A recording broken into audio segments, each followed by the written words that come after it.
the day my career died. They told me my job was being optimized.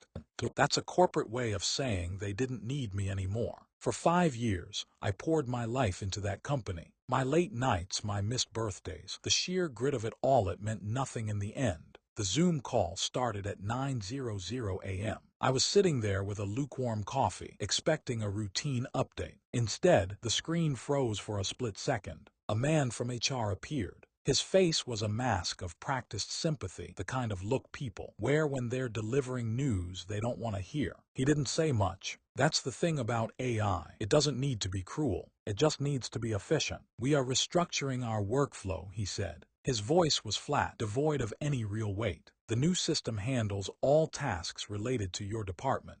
My heart hit my ribs like a trapped bird. Asterisk tasks, asterisk not people. They weren't replacing me with another human being. They were replacing me with an algorithm, a piece of code that doesn't need lunch breaks, doesn't need health insurance, doesn't have a soul. I watched the screen as they stripped away my responsibilities in real time. I wasn't being fired by a person who saw my hard work. I was being deleted like a faulty line of code. The meeting ended, notification popped up. The silence that followed was deafening. In 3 minutes, I had gone from an employee to a ghost. And the worst part, they didn't even give me the dignity of a human reason. It wasn't about my performance. It wasn't about my dedication. I was just obsolete.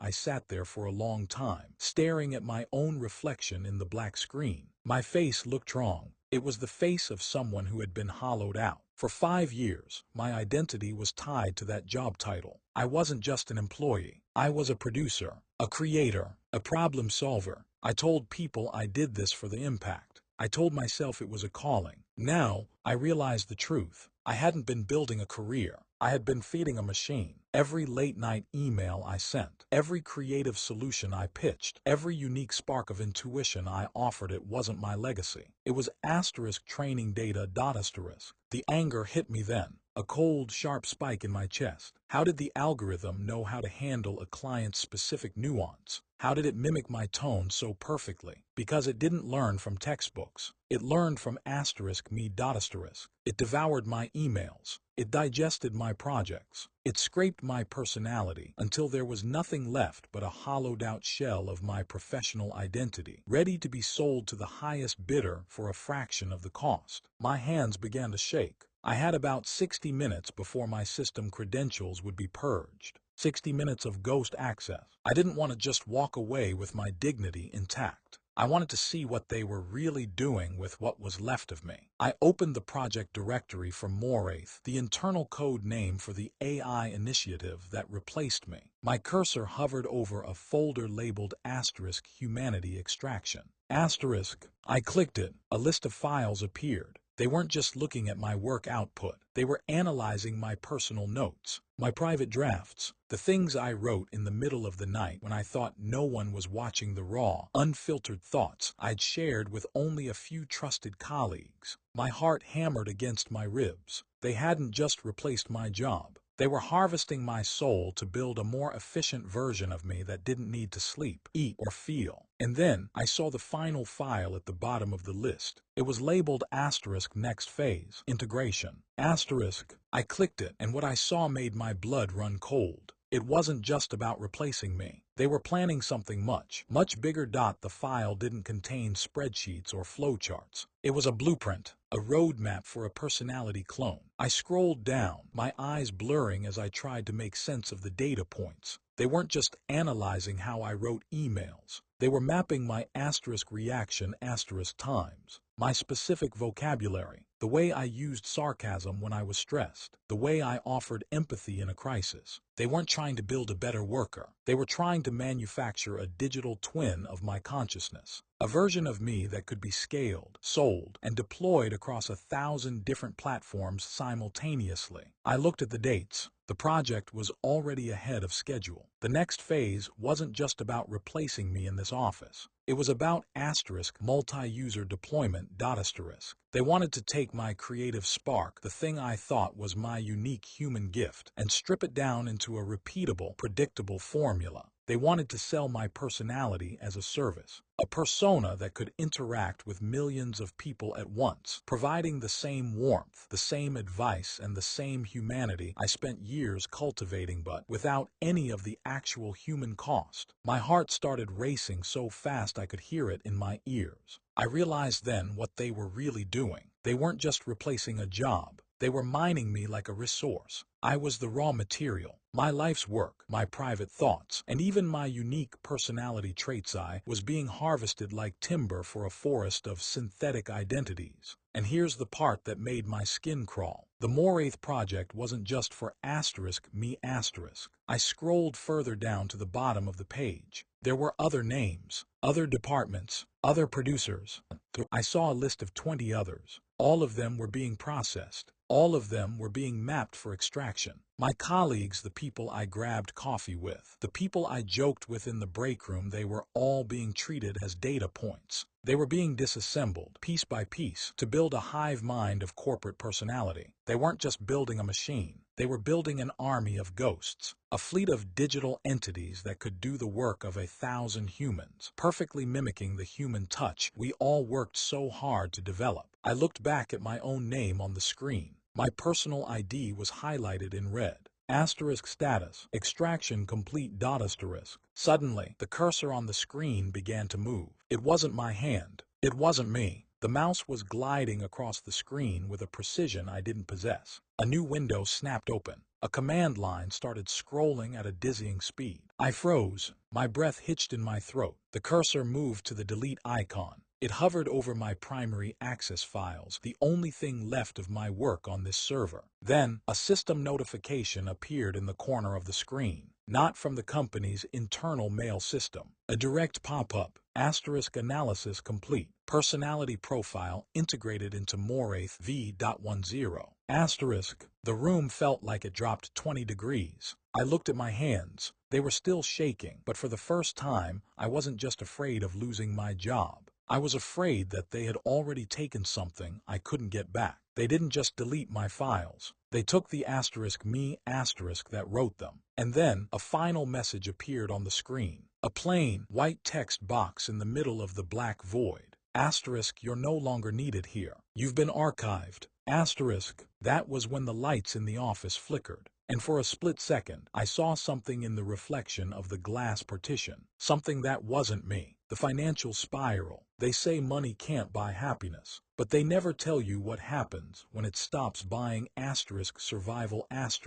Every morning, I woke up with a pit in my stomach that felt like a lead weight. My first reflex, opening my banking app. It was a ritual of self-inflicted pain. I'd watch the numbers turn red, watching my life's work evaporate into thin air. It wasn't just a balance dropping to zero. It was my identity evaporating. The bills started stacking up on the counter like a physical manifestation of my failure. Late notices, warning flags, the steady, rhythmic tick-tick-tick of an impending deadline I couldn't meet. Every time a notification popped up, my heart skipped a beat. It was a panic attack in a digital envelope. I went from being a professional to a ghost in my own living room. Then came the silence. The way an apartment feels bigger when you have no plans, no purpose, and no paycheck to fuel your dreams. I'd sit on the edge of my bed for hours, staring at the walls. The hum of the refrigerator became a roar in my ears. The shadows in the corner seemed longer, more intentional. I started noticing things, small glitches in my perception. I'd catch myself staring at a spot on the wall for 10 minutes without realizing it. My sanity wasn't snapping, it was fraying, like an old rope under too much tension, one thread at a time. It was a slow-motion collapse, a steady, agonizing descent into a hole that seemed to get deeper with every hour I spent alone. I felt like I was being erased from the world before I had even actually left it. I realized then that if I stayed in that apartment, I wasn't just going to run out of money. I was going to run out of *me*.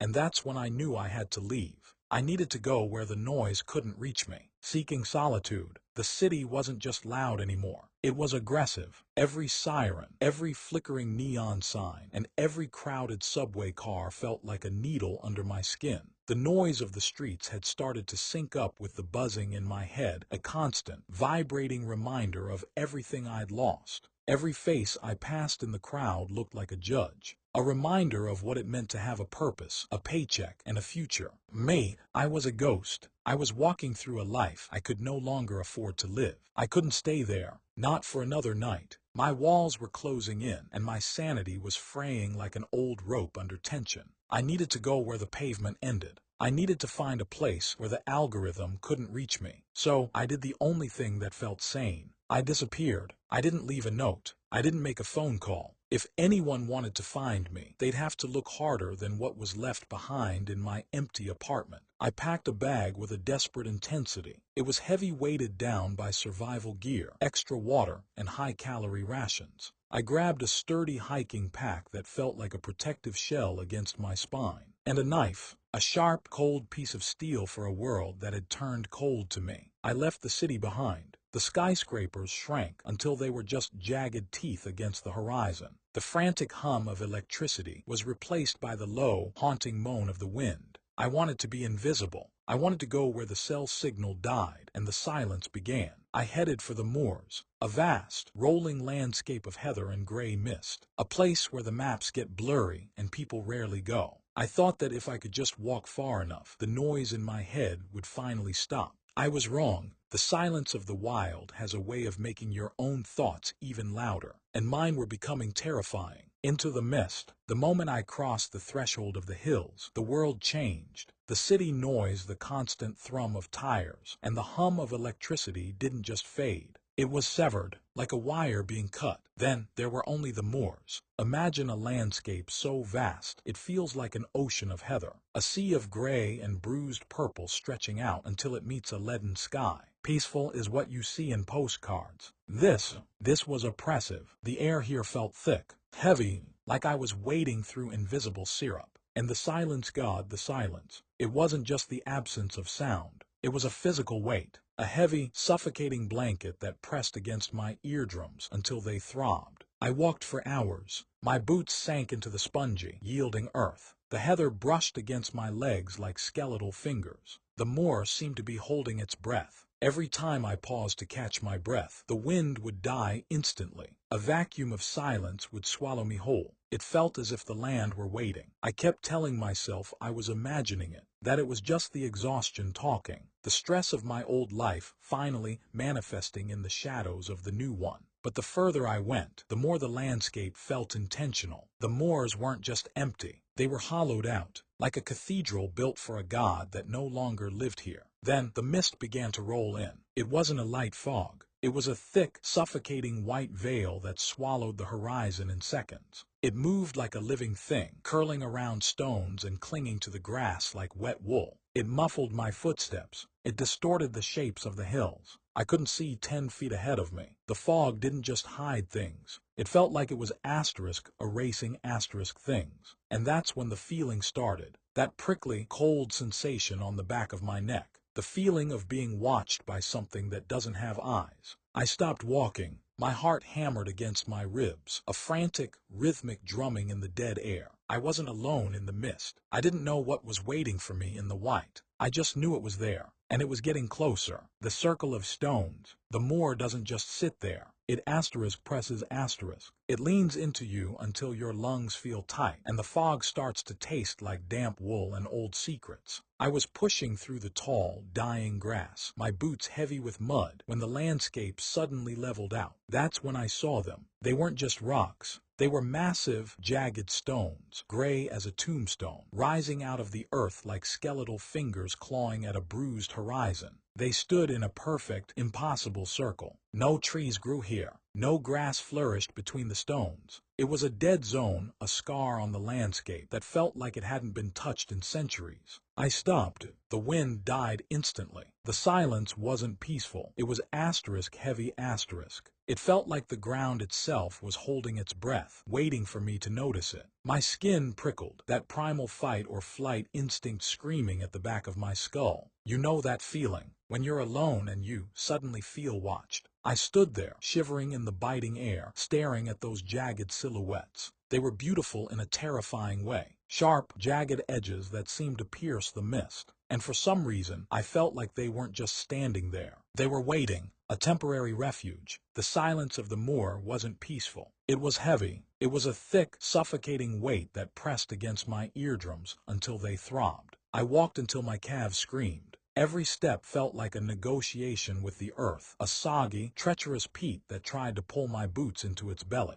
I didn't want to look back at the city. I didn't want to think about the emails, the mounting debt, or the way my old office chair sat empty now that an algorithm had taken my seat. I just wanted to disappear. I wanted the wind to be louder than my thoughts. Then the mist parted like a curtain and I saw them. They rose out of the gray haze like jagged teeth. A ring of stones, weathered and pitted by centuries of acid rain, standing in a perfect, impossible circle. They were grotesque things sharp-edged, leaning at unnatural angles, looking less like a ruin and more like a scar on the landscape. I stopped, my heart hammered against my ribs. There was no other flat ground for miles. The rest of the moor rolled away into treacherous, boggy swells that could swallow a man whole. But here, inside the ring, the earth was level. It was an oasis of stability in a wasteland of chaos. Perfect, I whispered. The word felt thin and brittle in the air. I didn't stay to wonder why the stones looked so deliberate. My body was spent. I dropped my pack and collapsed onto the ground, my muscles trembling from the sheer exhaustion of the hike. It was a relief just to stop moving. I set up my camp in the center of the circle. I pitched the tent with shaking hands, the nylon fabric snapping violently in the wind like a whip. The gray heather bowed under the pressure of the breeze, and for a moment the sheer scale of the moor felt like a protective blanket. It was huge. It was lonely. It was exactly what I needed. I sat there on a folding stool, watching the mist swirl around the perimeter of the stones. The wind began to howl a low, mournful moan that seemed to vibrate in my very bones. It was a beautiful, haunting sound. For the first time in months, the noise in my head finally went quiet. The financial spiral, as I'd started calling it, was silenced by the gale. I felt safe. I felt hidden. I didn't notice how the stones seemed to lean inward as the light died. I didn't see how the shadows were stretching longer than they should have been.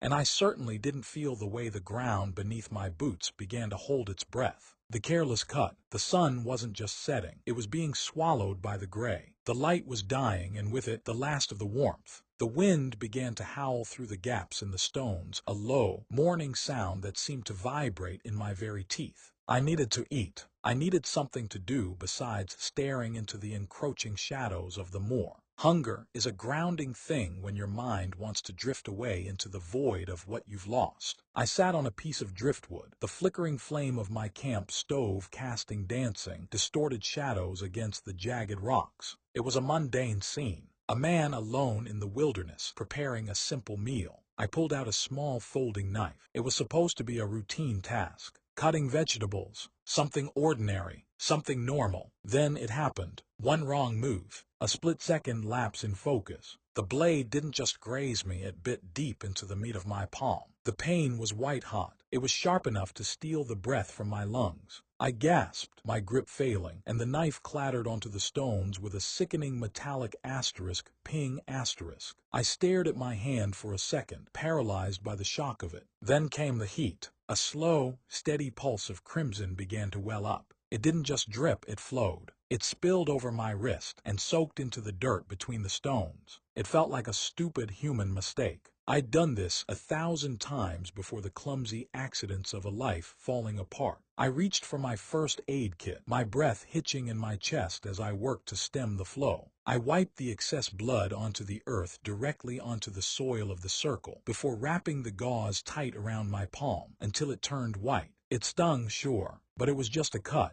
a minor sting compared to the soul-crushing weight of everything else I'd left behind in the city. I sat there, nursing my hand, shivering slightly in the deepening chill. I didn't think anything of the accident. I told myself the silence of the moor was just the wind, and the sudden, heavy stillness in the air was just my own imagination playing tricks. I had no idea that the ground beneath me wasn't just dirt anymore. I didn't know that the earth was beginning to drink, and that something buried deep beneath the roots of the world was finally starting to wake up. A simple bandage. The wind was howling then, a low, mourning sound that seemed to vibrate in my very teeth. I sat there, huddled near the stones, trying to focus on the task at hand. I just wanted a hot meal. I needed something to keep the cold and the silence from swallowing me whole. Then it happened. One split second of incompetence. The knife slipped. A sharp, searing line of heat sliced across my palm. I gasped, the air leaving my lungs in a sudden puff of frost. My heart hammered against my ribs, not from fear, but from the sheer shock of the sting. I looked down at my hand, and then at the ground. The blood hit the dirt with a wet, heavy thud. It pooled quickly, staining the gray silt a deep, bruised crimson. I didn't think much of it. I'm not some hero. I'm just a guy who was tired and hungry. I reached for my first aid kit, my fingers trembling slightly from the adrenaline. I pressed a piece of gauze to the wound, watching as the white fabric drank up the red. It was so normal, a mundane, human moment in a place that felt anything but. I wrapped the bandage tight. I tucked the tail of the dressing into my sleeve. I didn't notice how the blood seemed to sink into the soil, rather than sit on top of it. I didn't see the way the earth turned a shade darker, as if it were drinking me dry. I went back to my meal, shivering against the wind, thinking nothing of the mess I'd made. I had no idea that a single drop of blood, spilled in the exact center of that cursed geometry, had just acted as a key. I hadn't just hurt myself. I had opened a door, and something on the other side was finally listening. The ground shudders. I thought it was just the wind, a trick of the evening light and the thinning air of the moors. But then the atmosphere shifted. It didn't just get cold, it got heavy. Like the oxygen was being sucked out of the clearing, replaced by something thick and suffocating. Then came the smell. It was sharp, cloying, the unmistakable, stinging scent of wet copper. Blood. I looked down at my bandaged hand, but the dressing was dry. My wound was sealed. So why did it feel like I was standing in the middle of a slaughterhouse? That's when the ground began to move. It wasn't an earthquake. It wasn't a landslide. It was a pulse. A rhythmic, wet thud that vibrated up through the soles of my boots and into my very marrow. The soil beneath the stones didn't just shake, it heaved. The dirt rippled like skin over muscle, undulating in a slow, sickening wave. I froze. My heart hammered against my ribs, trying to keep pace with whatever was screaming beneath my feet. Thump. The earth groaned. Thump. The stones, those jagged, gray teeth of rock, seemed to shudder in their sockets. The pulse was getting faster, stronger. It wasn't just the dirt moving anymore. It felt like a massive, subterranean heart that had been dormant for an eternity, finally finding its rhythm again. I stood there, paralyzed, as the vibration became so intense I could feel my teeth aching in my skull. It wasn't a geological event. This was biological. The pulse wasn't just shaking the ground. It was reacting to me. The rhythm was synchronizing with my own frantic breathing. Something deep beneath the stones had felt my blood hit the dirt, and it was finally waking up. I stared at the center of the circle, the silence of the moors replaced by a terrifying, organic heartbeat. The ground wasn't just shaking, it was inhaling. Shadows in the mist. The silence didn't just fall, it slammed into me. 1 second, I was sitting there, nursing my bruised hand and trying to ignore the way the dirt seemed to hum beneath my boots. The next, the atmosphere changed. It felt like the air had turned into liquid lead, heavy, thick, and impossible to breathe. The smell hit me then. A sharp, metallic stench of wet copper that didn't come from my bandage. It was coming from the earth, from the stones. I sat perfectly still. My heart wasn't just beating, it was hammering against my ribs like a frantic animal trapped in a cage. And that's when I felt it, that prickle on the back of my neck, the unmistakable, icy sensation of eyes, or something worse, boring into my spine. I looked toward the tree line. Something moved in the periphery of my vision, a flicker of gray against the swirling mist. I froze, my breath hitched in my throat. It wasn't a bird, it wasn't a deer. Whatever it was, it didn't move with joints or muscles. It drifted. It was a jagged, flickering shape that seemed to tear at the edges of reality. A silhouette that shouldn't have been able to hold a form in this wind. It's just the exhaustion, I told myself. You're tired. Your brain is misfiring. I blinked, and for a split second the mist cleared. The shape was there, standing just beyond the reach of my flickering lantern's glow. It was tall unnaturally so, and it felt strong, like a memory of a nightmare that had decided to take on mass. It didn't have a face, but I could feel its hunger, a cold, predatory weight that pressed against my chest until it hurt to inhale. I tried to steady my breathing, reaching for my flashlight, but my hands were shaking so violently I could barely grip the casing. The shadows weren't just dancing with the wind anymore. They were converging. They were pulling toward me. Something was watching from the veil of the mist, waiting for me to realize what I'd invited into this circle. And then the screaming started not from my mouth, but from the ground itself. The ancient pact. The air didn't just get cold. It curdled. It felt like the atmosphere had suddenly gained weight, pressing against my skin until every breath was a chore. My heart hammered against my ribs, a frantic, uneven rhythm that started to sync with the pulsing of the earth. I stared at the stones again. I really looked at them this time. And that's when the dread hit me. It wasn't a gradual fear. It was a physical blow to my chest. A cold, oily realization that flooded my veins. The geometry of the circlet wasn't accidental. These weren't just jagged rocks left behind by some long-dead tribe to mark a grave. They were anchors. They were spikes driven into the dirt to hold something down. I realized with a jolt of pure, unadulterated horror that I hadn't found a ruin. I had found a lid, a seal. This wasn't a place of history. It was a cage of geography. It was a desperate, violent barrier designed to keep something primal, something ancient, and starving from clawing its way out of the soil. My pulse was racing, but my mind finally connected the dots. The blood on the ground. My warm, living blood hitting that specific patch of dirt at the exact center of the ring. I hadn't just made a mess while cooking dinner. I had provided the grease for the hinges of a door that hadn't been opened in 1,000 years. The ground didn't just pulse anymore. It groaned. A deep, vibrating ache started in my marrow, as if the very earth were screaming in a frequency I could only hear with my soul. I wasn't standing in a clearing anymore. I was standing in a prison, and I had just turned the key. Moraith Awakens. The heartbeat started in my boots. Thump. Thump.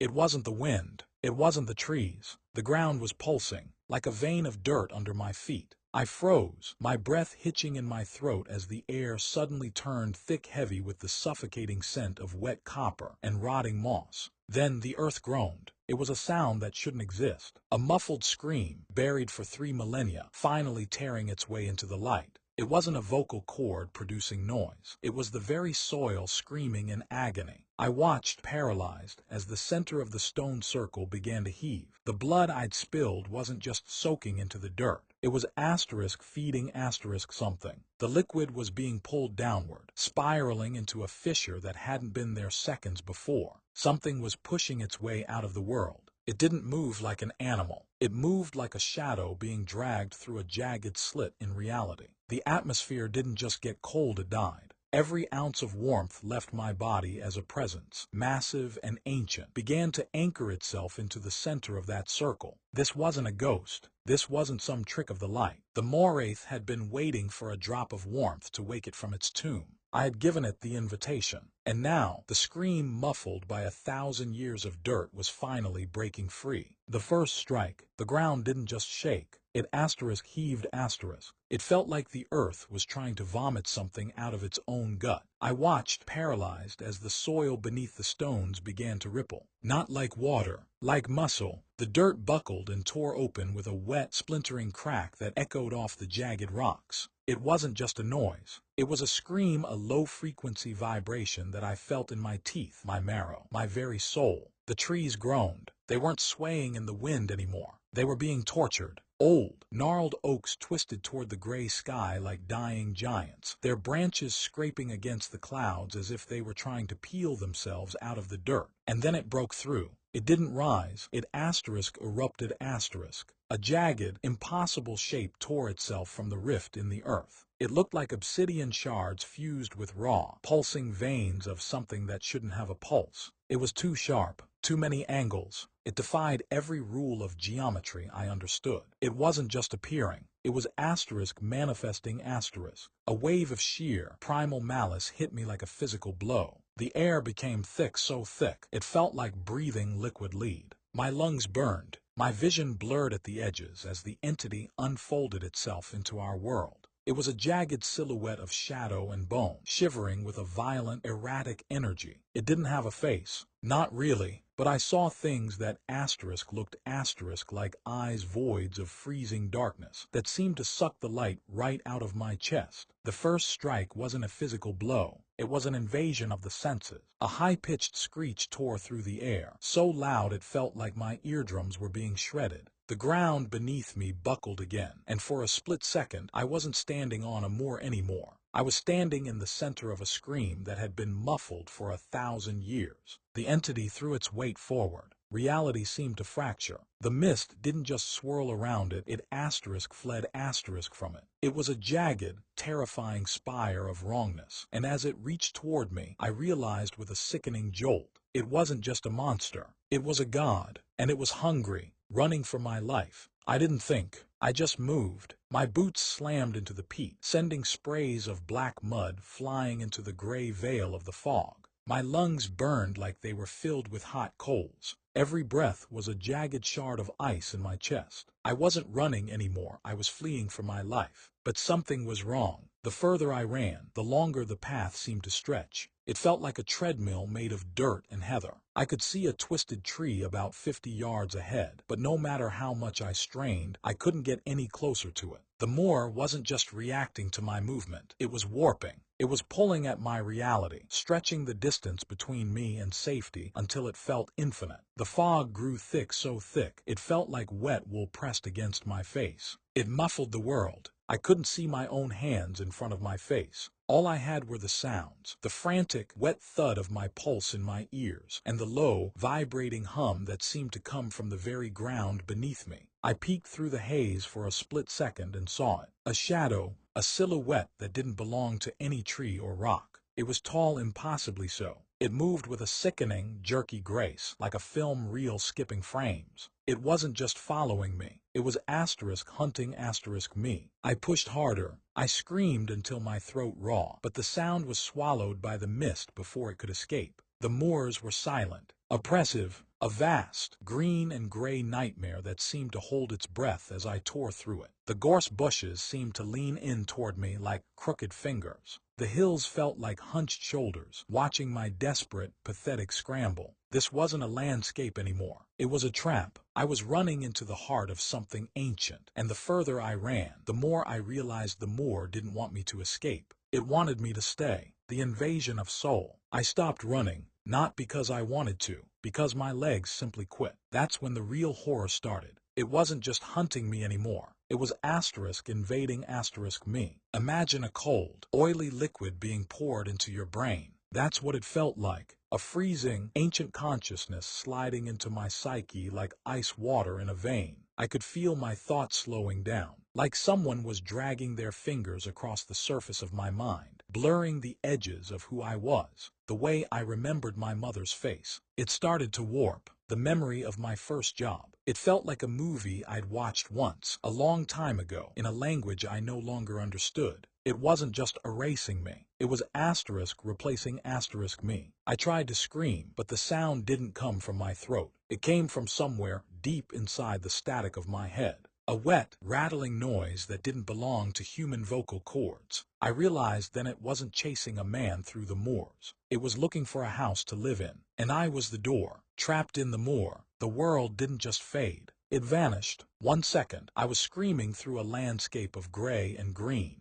The next there was nothing. The mist became a wall. A thick, suffocating weight that pressed against my chest until every breath felt like a battle won by inches. It wasn't just fog anymore. It was a physical barrier. A white, swirling tomb that erased the horizon, the trees, and the very ground beneath me. I couldn't see 20 feet ahead. I could only see what was directly in front of my nose. The blurred, frantic edges of my own trembling hands. And that's when the silence became deafening. The mist wasn't empty. It was crowded. It felt as if the atmosphere itself had turned into a thick, viscous liquid, slowing my movements, dampening my cries. I tried to shout, but the sound was swallowed by the white haze before it could even leave my throat. Then came the wrongness, the true horror. I realized then that I wasn't just being hunted. I was being hollowed out. I looked down at my hands, and my heart nearly stopped. They were moving, but I wasn't telling them to move. My fingers were twitching with a violent, jagged energy, a terrifying autonomy that felt like watching a stranger operate my limbs. My right hand reached out, clawing at the air with a strength that made my own bones groan in protest. I didn't command it to do that. I didn't want it to do that. I was a passenger in my own skin, trapped behind a glass wall of my own consciousness, watching my muscles bulge and strain with a power that felt ancient. The mist pressed in closer, a suffocating shroud of gray. It wasn't just hiding the world from me, it was isolating me with asterisk at asterisk. I was alone in a white void, trapped inside a body that was no longer mine to command. And something else, something cold and hungry, was beginning to pull the strings. Distortion of reality. It started in my fingers, a small, involuntary twitch, just a tremor in the tips of my knuckles.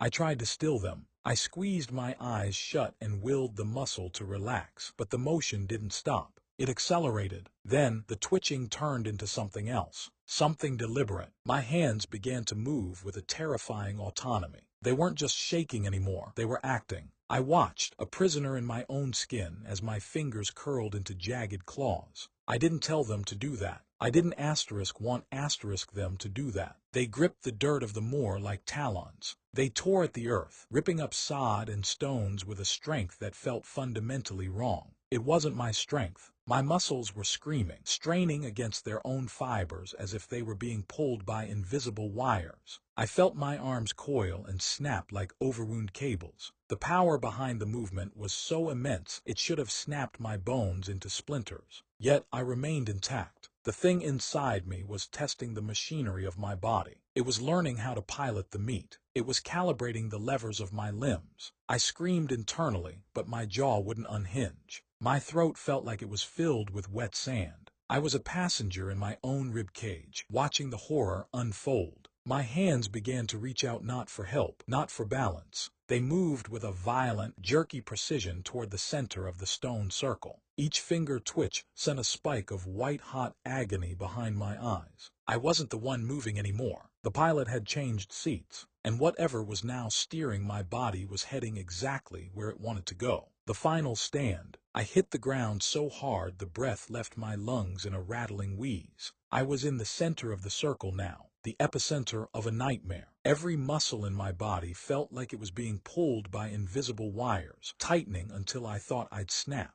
The air tasted like ozone and wet rot. And then the voice arrived. At first, it was just a vibration in my molars, a low-frequency hum in the back of my skull. Then it started to speak. It didn't come from the mist. It didn't come from the stones. It came from asterisk inside asterisk. I tried to think of my name. I tried to remember my front door key, the way coffee smelled in the morning. Simple things, safe things, but those memories were being shoved aside like trash. They were being burned away by something older than language, something that hadn't had a name for 1,000 years, trapped in a cellar of stone and silence. I tried to scream, but my jaw wouldn't move. I was a passenger in a hijacked vehicle. My own body was no longer mine to command. I watched, horrified, as my own hand rose from the dirt. It moved with a slow, sickening grace, a jagged, predatory twitch that didn't belong to me. My fingers clawed at the earth, digging into the soil until my nails tore. I wasn't doing it. Asterisk was doing it. The voice grew louder. It started to sound like me. It used my memories. It mimicked my tone. It even used my secrets. But it said things I would never say. It spoke in a dialect of hunger and ancient, cold spite. Let me out, I thought. Or did the thing think it? The boundaries were blurring. The I was dissolving into the it. The pressure in my brain felt like someone was driving a white-hot iron rod into my gray matter. My vision began to fragment, flickering like a dying bulb. This wasn't a fight for my life anymore. It was a war for my identity. I could feel myself shrinking. I was becoming a spectator, a ghost watching a stranger inhabit my skin, wearing my face, breathing my air. The me that knew how to laugh and cry and fear it was being squeezed into a tiny corner of my mind. A small, flickering candle in a hurricane of starving, ancient darkness. I fought to hold onto one single thought, one solitary piece of myself. Stay. But the voice, the other voice, was laughing, and it was using my own laugh to do it. The breaking point. My knees hit the dirt. It wasn't just exhaustion that brought me down. It was a weight, a crushing, suffocating pressure that felt like it was being poured into my chest from the outside in. I tried to scream, but no sound came out. My throat felt like it had been filled with wet wool. I realized then, with a jolt of pure, primal terror, that I wasn't the one making the choices anymore. My right hand reached out. It didn't move with my intent. It jerked toward the jagged stones, fingers twitching with a strength that felt alien. Violent, my own muscles were betraying me. They were dancing to a different rhythm. And then came the voice. It wasn't in my ears. It was asterisk inside asterisk my skull. A low, vibrating growl that vibrated against my teeth. It spoke with my tongue, using my vocal cords, but it didn't use my words. It spoke of centuries of hunger. It spoke of the soil and the blood and the long, cold wait in the dark. Asterisk give me. Asterisk it hissed inside my mind. Asterisk give me the breath of the living. Asterisk. I fought back. I threw every ounce of my will against that oily, freezing consciousness. I tried to remember who I was. A man who worked a desk job. A man who liked the smell of coffee. A man who had a life. But those memories were being pushed aside like smoke in a gale. They were becoming blurry. The mist felt thicker now. It wasn't just weather anymore. It was the entity's skin. It pressed against my face, smelling of old earth and rot. I scrambled backward, my fingers clawing at the dirt until I hit something sharp. A piece of stone, a jagged, gray shard that had been broken from the circle. I didn't want to look. My soul screamed at me to turn away. But my head snapped toward the shard with a sickening asterisk crack asterisk of intent. I saw my face, or what was left of it. The skin was pale, stretched tight over bone like parchment paper. But it was the eyes that froze the very marrow in my bones. They weren't mine. The pupils had bled out into jagged, weeping spills of obsidian. There was no white left. Only a searing, predatory glow, an ancient fire that seemed to burn from asterisk behind asterisk my retinas. I wasn't looking at a man in a mask. I was looking at a predator wearing a human face. The reflection didn't blink. It just stared back at me with a hunger that had waited 1,000 years to be fed. And for the first time, I realized with a sickening, hollow certainty I wasn't the one watching. I was the one being watched from the inside out. The new vessel. Sometimes I see him. The man who lost his job to an algorithm. The man who stood in the rain, shivering and terrified of a shadow in the mist. He's still there, buried deep beneath layers of something ancient and cold.